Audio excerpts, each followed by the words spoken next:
The morning sky above Kepler 442b burned crimson as plasma bolts streaked across the horizon like deadly meteors.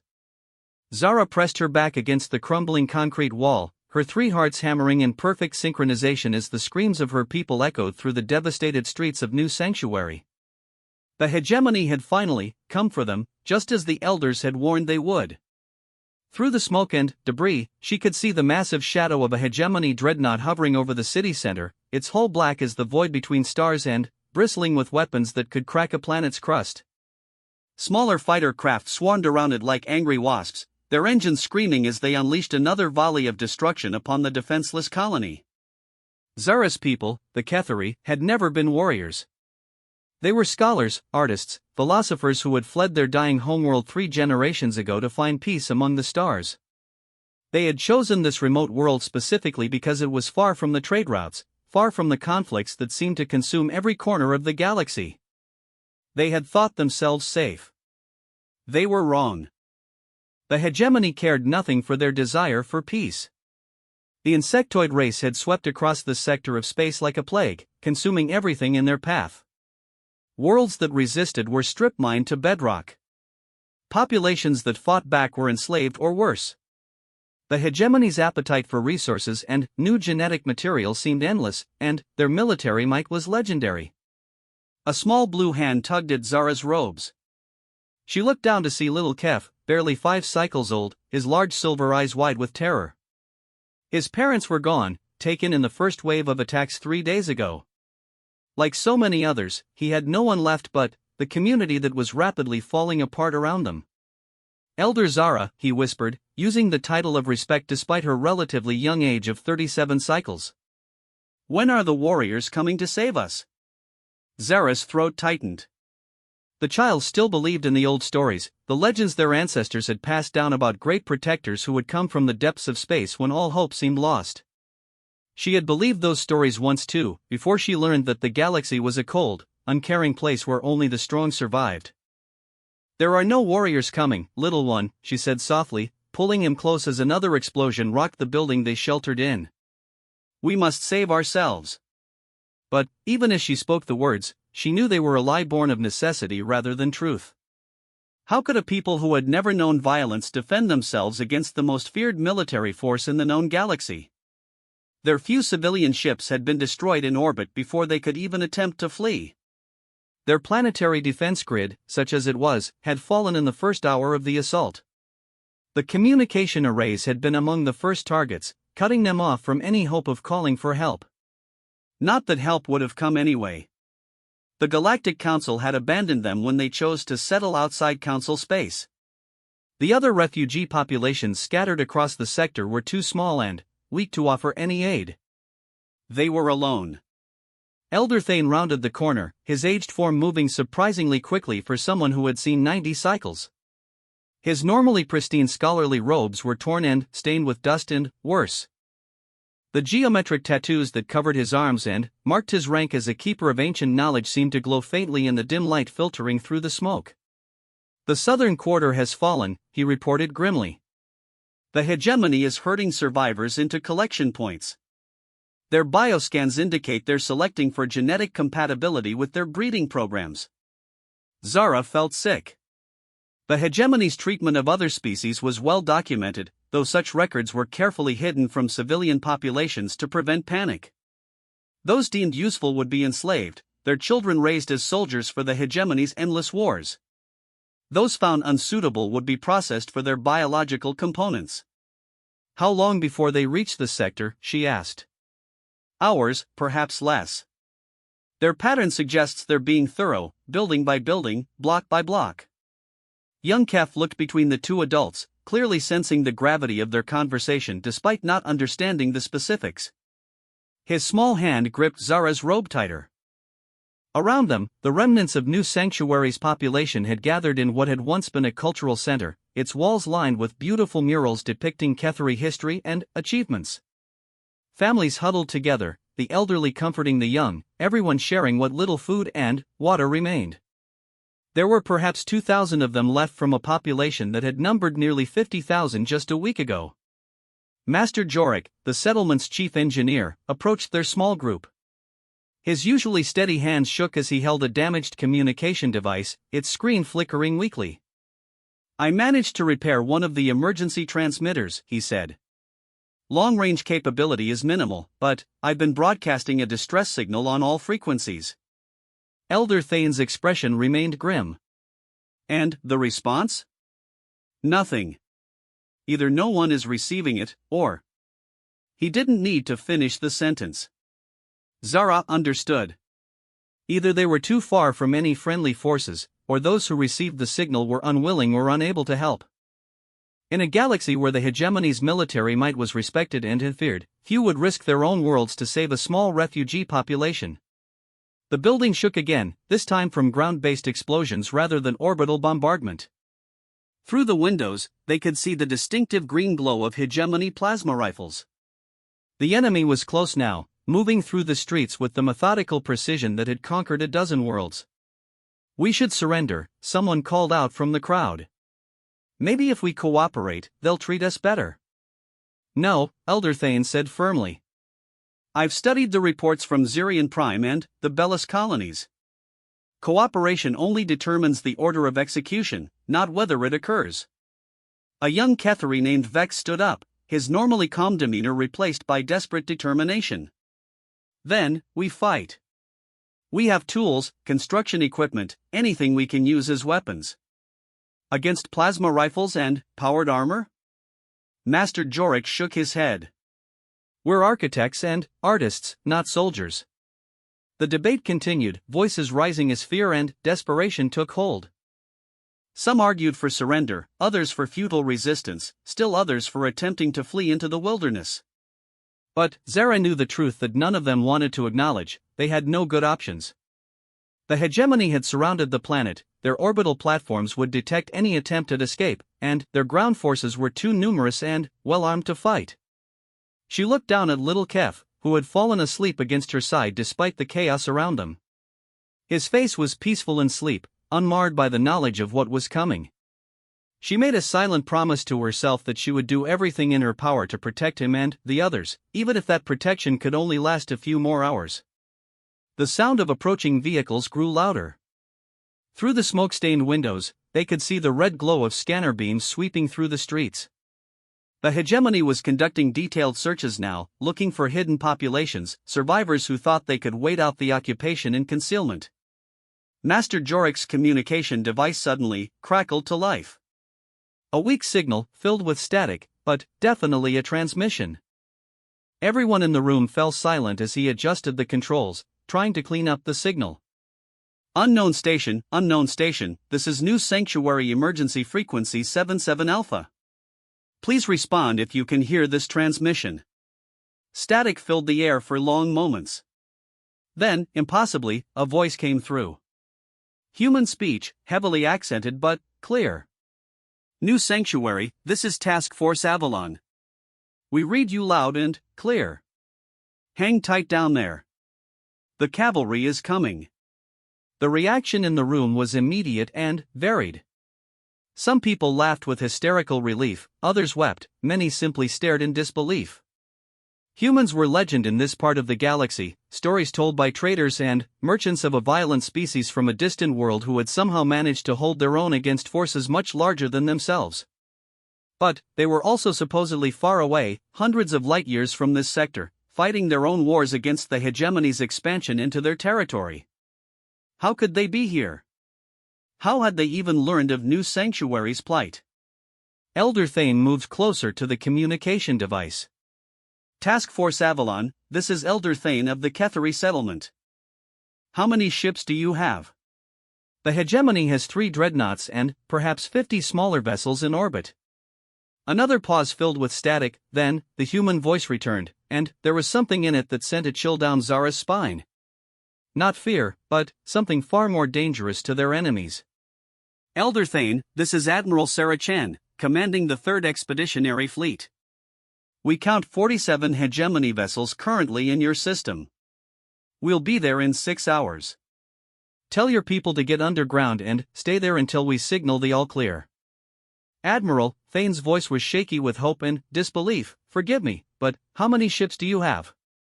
The hegemony force is substantial. The laugh that came through the communicator was utterly human, filled with grim humor and absolute confidence. Don't worry about our numbers, Elder. We didn't come here to run away. The transmission cut to static again, leaving the room in stunned silence. Outside, the sounds of the hegemony's advance grew closer. But, inside the cultural center, something had changed. For the first time in days, there was hope. Little Kef stirred in Zara's arms, his silver eyes opening to look up at her face. Elder Zara, he whispered, did the warriors really come?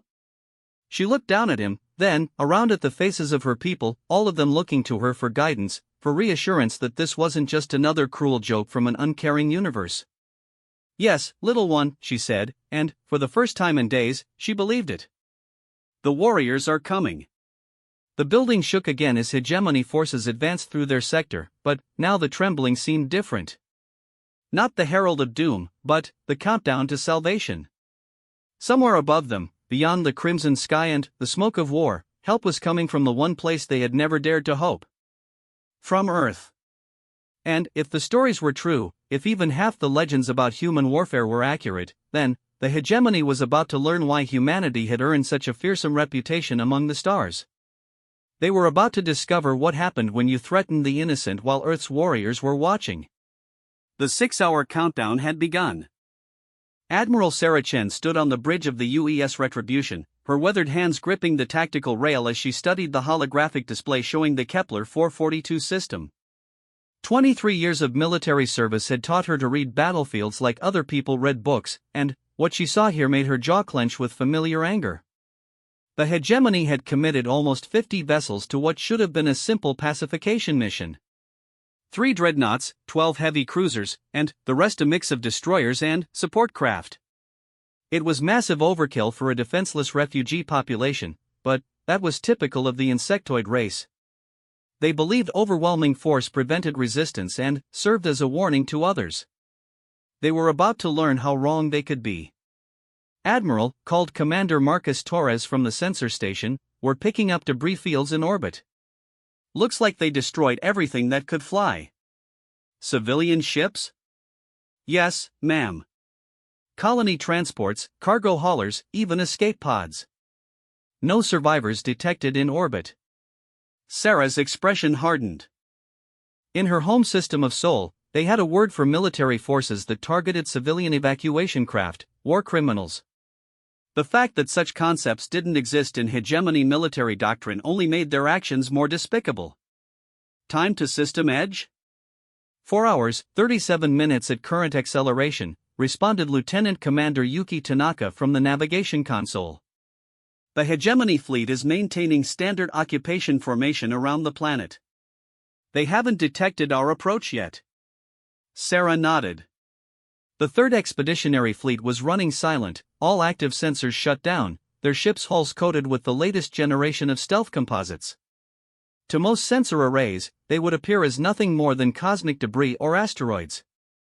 It was a new technology, field-tested only in the past year, and this would be its first major combat application. But stealth was only one advantage. The real surprise would come when the hegemony discovered what humans had learned about warfare in the past decade. Fleet status report, Sarah ordered. Commander Torres consulted his displays. All ships green across the board. We have 18 heavy cruisers, 42 destroyers, 61 frigates, and 87 corvettes. The Daedalus and Hermes are reporting their fighter wings ready for immediate deployment. Marine contingents on all ships are armed and ready for planetary operations. 208 ships. Against the hegemony's 47. It would seem like overwhelming odds in humanity's favor, but Sarah knew better.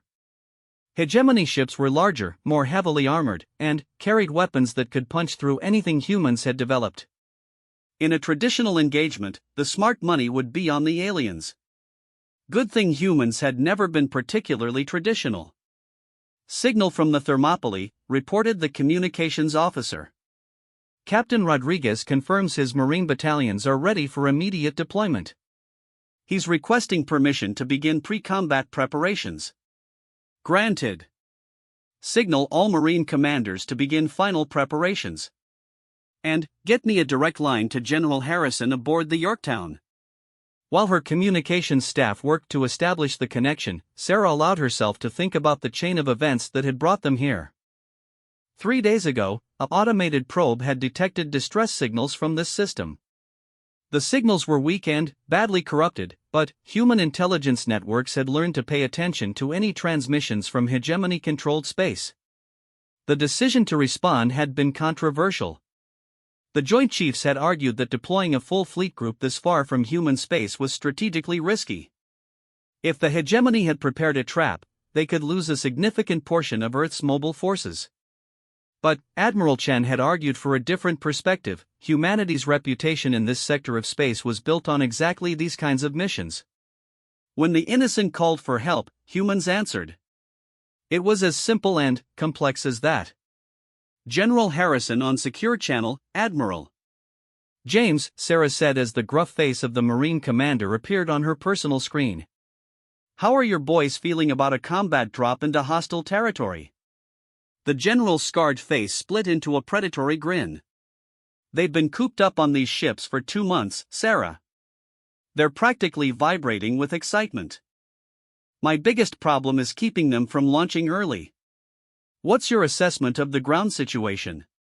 Harrison's expression grew more serious. Based on the intelligence we've gathered from similar operations, the hegemony will have landed significant ground forces. Probably 30 to 40,000 troops, minimum. They'll be conducting systematic population sweeps, establishing control points, and beginning resource extraction operations. Our civilians? If the Kethari are lucky, they're being processed for slavery or breeding programs. If they're unlucky. He didn't finish the sentence. They both knew what the hegemony did to populations they deemed unsuitable for exploitation. How long will you need to secure the planet once we clear orbital space? Give me air superiority and 48 hours, and I'll have every hegemony bug on that planet dead or running for their ships. My Marines have been training for urban combat operations, and we've got new equipment that should give us significant advantages. Sarah nodded. The new equipment Harrison referenced was part of the technological revolution that had transformed human military capabilities. Powered armor that could enhance a soldier's strength and speed by factors of 10, weapons that could punch through hegemony carapaces like they were paper, and communication systems that would allow individual Marines to coordinate with orbital support in real time. But technology was only part of the equation. The real advantage was something the hegemony had never understood about humans: their absolute refusal to accept defeat when protecting others. Admiral, called Commander Torres, were receiving another transmission from the planet. Looks like the Kethari are being overrun. Hegemony ground forces have reached their main population center. Sarah felt the familiar cold anger settle into her bones. Somewhere on that planet, civilians were dying while she and her fleet were still hours away. It was the curse of space warfare, distances so vast that even the fastest ships couldn't always arrive in time to prevent tragedy. But they could still arrive in time to deliver justice. All ships increased to maximum combat acceleration. I want to be in weapons range in 3 hours, not 4. Admiral, Lieutenant Commander Tanaka said carefully, that will put significant stress on our stealth systems. The hegemony might detect our approach. At this point, I don't care if they see us coming. In fact, it might be better if they do. Let them sweat for a while. The bridge crew began implementing the new orders with practiced efficiency. Sarah could feel the ship's acceleration increase, pressing her slightly deeper into her command chair. Around her, the bridge hummed with quiet activity as her officers prepared for the largest space battle humans had fought since the Second Hegemony War. On her personal screen, tactical data scrolled past in streams of numbers and symbols. Ship positions, weapon loadouts, ammunition counts, fuel reserves. All the mundane details that would determine whether they saved the Kethari or simply added to the body count. But there was another factor that didn't show up in the tactical data, something that had become humanity's secret weapon in their conflicts with larger, more established powers. The hegemony fought for resources, for territory, for the expansion of their empire. Humans fought for something far more powerful: the idea that no one should die alone and afraid while help was possible. Signal from the planet, the communications officer reported. Very weak, but it's definitely from our Ketheri contact. Put it through. Static filled the bridge speakers, then a faint voice came through, speaking in heavily accented standard. Task Force Avalon, this is Elder Thane. Hegemony forces are conducting systematic sweeps of our sector. We estimate less than 2 hours before they reach our position. Please, if you're really coming. The transmission dissolved into static.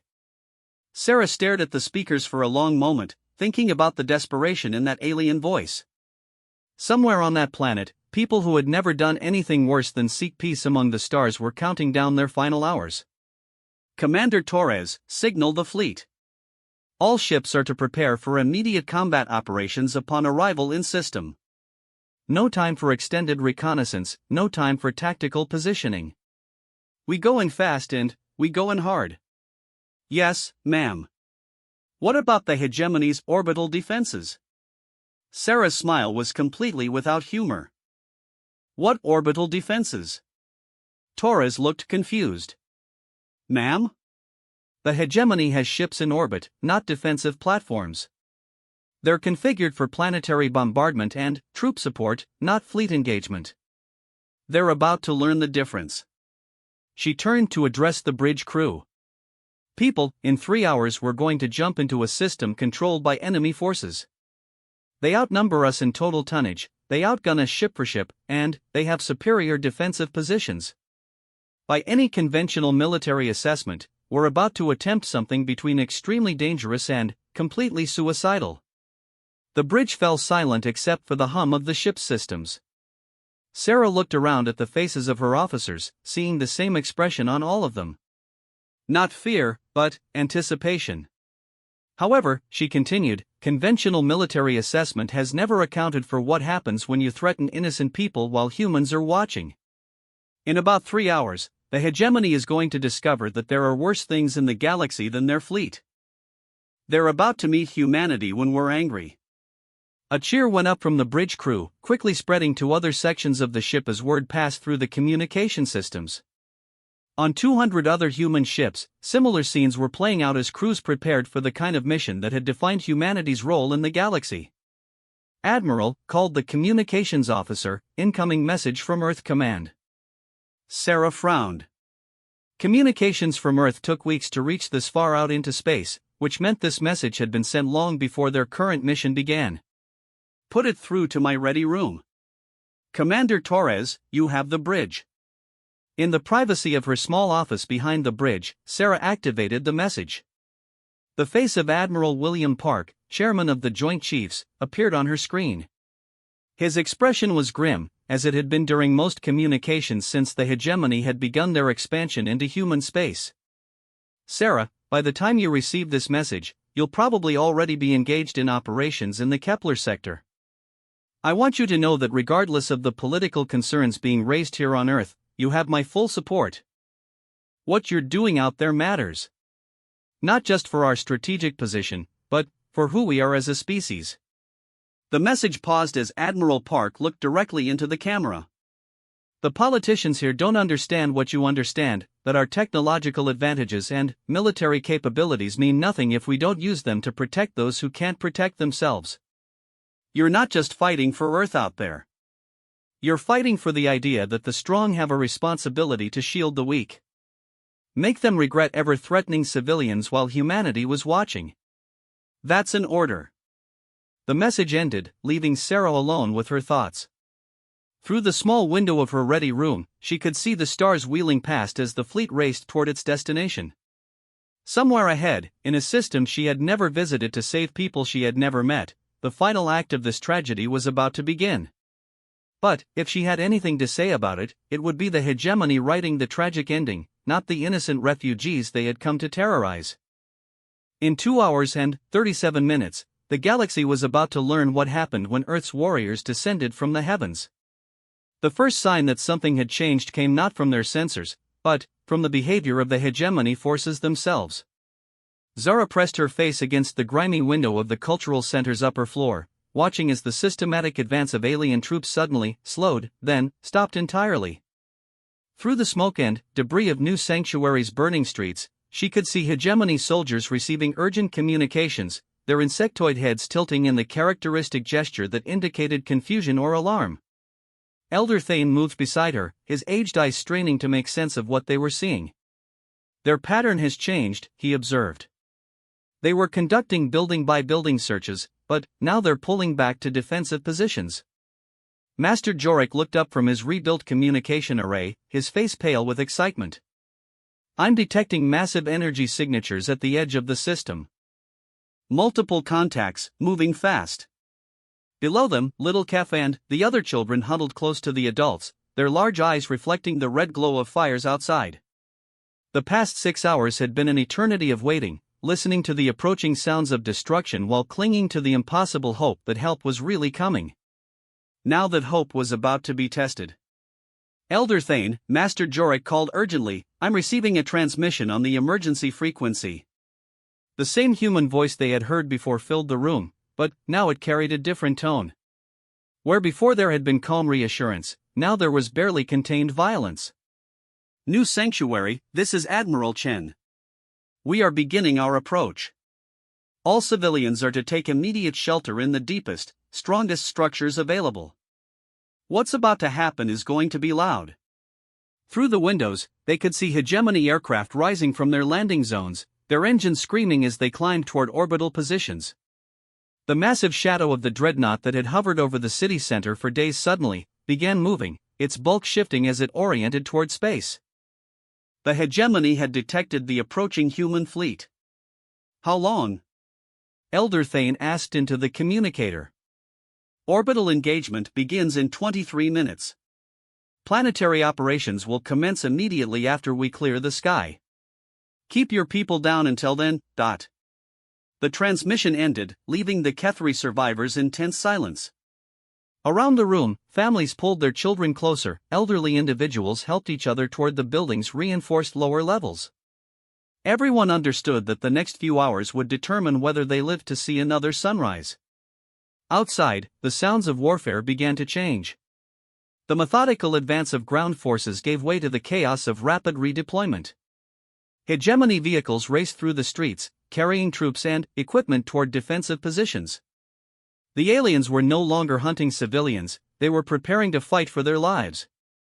Zara helped move the youngest children toward the basement levels, but she couldn't resist stopping at the windows to watch the sky. Somewhere above them, beyond the smoke and clouds, human ships were approaching. The legendary warriors of Earth, coming to the aid of people they had never met, risking their lives for strangers who had nothing to offer in return. It seemed too good to be true. Too much like the old stories.